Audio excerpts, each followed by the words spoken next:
9 सितंबर से 10 सितंबर के बीच देश की राजधानी दिल्ली में दुनिया के सबसे बड़े मंच यानी G20 समिट का आयोजन हो रहा है, जिसमें दुनिया के शीर्ष 20 देशों के राष्ट्रीय अध्यक्ष हिस्सा लेंगे। भारत के लिए ये समिट खास इसलिए है क्योंकि ये पहली बार है जब इतने बड़े मंच का आयोजन भारत में हो रहा है। अब आइए विस्तार से जानते हैं कि G20 समिट है क्या और इसका इतिहास क्या है। भारत के लिए ये समिट इतना महत्वपूर्ण क्यों है? G20 दुनिया की सबसे बड़ी अर्थव्यवस्थाओं का अंतर्राष्ट्रीय आर्थिक सहयोग मंच है, जिसमें 19 देश और यूरोपीय यूनियन शामिल हैं। ये 19 देश हैं अर्जेंटीना, ऑस्ट्रेलिया, ब्राजील, कनाडा, चीन, France, Germany, Bharat, Indonesia, Italy, Japan, Mexico, रूस, सऊदी अरब, दक्षिण अफ्रीका, दक्षिण कोरिया, तुर्की, यूनाइटेड किंगडम और संयुक्त राज्य अमेरिका। ये संगठन दुनिया की 85% GDP और 75% से अधिक वैश्विक व्यापार और इसके साथ ही दुनिया की 2/3 आबादी का प्रतिनिधित्व करता है। G20 की अध्यक्षता सदस्य देशों के बीच हर साल बदलती रहती है।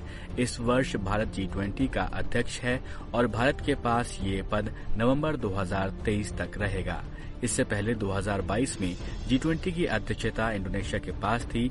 आपको जानकारी के लिए बता दें कि भारत के बाद G20 की अध्यक्षता ब्राजील के पास जाएगी। इसी क्रम को G20 ट्रोइका बोलते हैं। वर्तमान समय में G20 ट्रोइका के सदस्य देश इंडोनेशिया, भारत और ब्राजील हैं। G20 की स्थापना 1999 में एशियाई आर्थिक संकट के बाद की गई थी। उस समय सदस्य देशों के गवर्नरों और वित्त मंत्रियों के बीच मीटिंग होती थी, लेकिन 2008 की महामंदी के बाद सदस्य देशों के राष्ट्रीय अध्यक्षों के बीच ये मीटिंग होने लगी और तब से G20 के लीडर्स हर साल नियमित रूप से इस समिट को अटेंड करते हैं। G20 का शुरुआती फोकस माइक्रोइकोनॉमिक्स मुद्दों पर था, लेकिन अब इसके अतिरिक्त G20 का फोकस व्यापार, जलवायु परिवर्तन, सतत विकास, स्वास्थ्य, कृषि, ऊर्जा, पर्यावरण, भ्रष्टाचार और आतंकवाद जैसे मुद्दों पर हो गया है। G20 को मुख्यतः 2 ट्रैक में डिवाइड किया गया है और ये ट्रैक हैं फाइनेंस ट्रैक और शेरपा ट्रैक। फाइनेंस ट्रैक में G20 के वित्त मंत्रियों और गवर्नरों के बीच आर्थिक मुद्दों पर बात होती है।